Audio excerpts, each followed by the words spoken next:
Hi there, I hope you had a really lovely and cozy Christmas. December is one of my favorite months, but this year, unfortunately, it didn't go that well for me. I worked really hard all year, and I believe I honestly did my best with this idea that if I get ahead on work and other stuff this year, then 2026 could be a slower year and give me some space to breathe, and everything was going according to plan. But then, in December, everything I built over the past year suddenly fell apart. I'm not gonna go too much into details, but basically I kinda lost my job and I have to start completely from scratch, and over the past few weeks I've been trying to process that. And during this time, games were a huge source of comfort for me. Sorry if that was a heavy start to the video, by the way, but I really love sharing bits from my life here, and sadly that's what's going on right now. So anyway, today we're doing the last monthly gaming check-in of the year, so here's everything I played in December.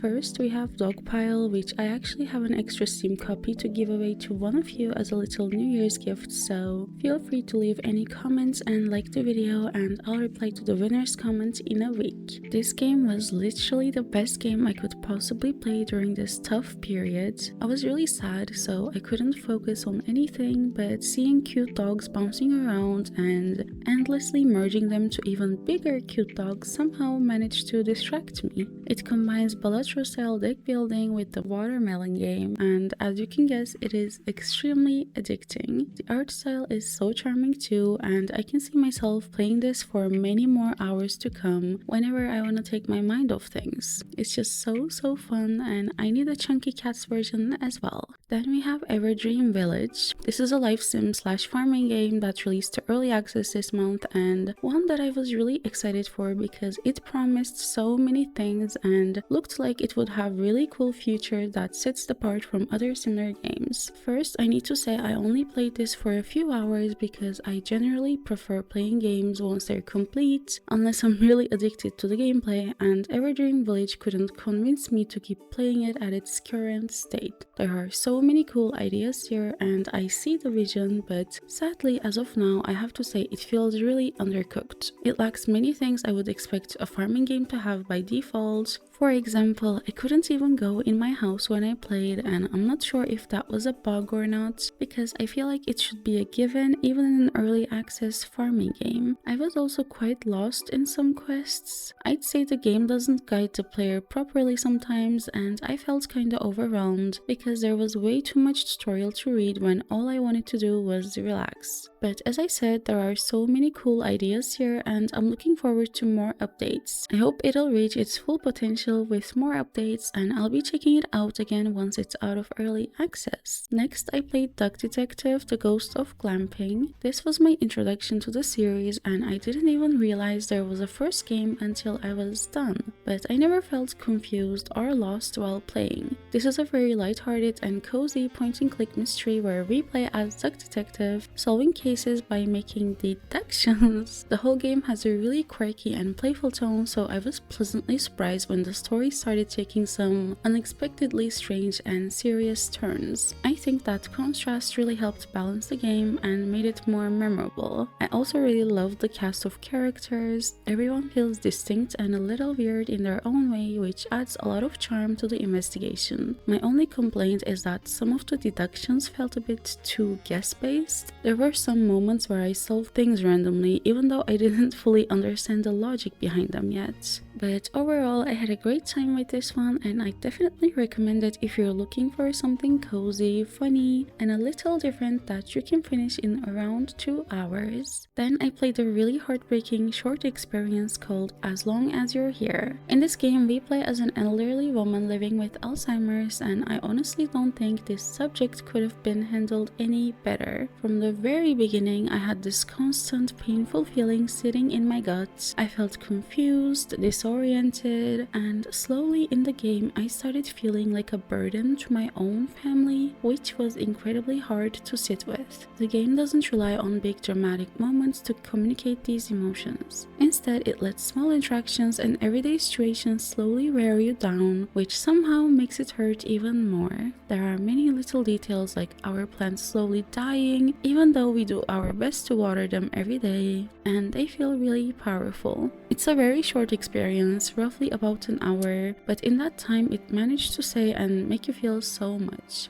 I think it's really important that games like this exist, especially when they tackle sensitive topics with this much care and empathy. It offers a small glimpse into what life might feel like for people going through this, and I really recommend it if you're open to playing something emotionally heavy. And finally, for December, and I guess for 2025, I played Are We There Yet? The only friend swap games I've played so far are Little Company and Among Us, so the chances of me liking this game were pretty high since I'm not very familiar with this genre, and so I'm more likely to be easily impressed with most of these games. But I think I played this game with the wrong people. And I'm not really saying this in a bad way. I mean, they were way too smart and logical, and so we passed through every obstacle in a really short amount of time without going through much chaos, and I mostly just stood there, sipped my drink and watched. I feel like it's better not to be that logical in games like this because most of the fun comes from messing up and the chaotic moments. I guess I can also say that it doesn't feel like there's enough to do for every player. It often feels like one or at most two people can get through the whole game, while the rest are kind of just there to goof around and watch. I mean, I definitely still had fun, but I feel like most of that fun came from hanging out together rather than the gameplay itself. I know it was developed in such a short amount of time and became a huge hit, which is super impressive, and I'm really happy for the team, but also I can easily imagine it becoming a lot more engaging with some extra mechanics or ways for everyone to participate more actively. I mean, it's definitely still enjoyable as it is now, especially with the right group, but I think it can become so much more fun with a few more things. And yeah, these are the games that got me through December. As you can probably tell, I mostly tried playing lighthearted things this month since I was already feeling down, and I'm so grateful to these games for making me feel better, even if just a little. Of course, I'd also love to know which you've played this month. What was your favorite game of 2025? How was life? Let me know.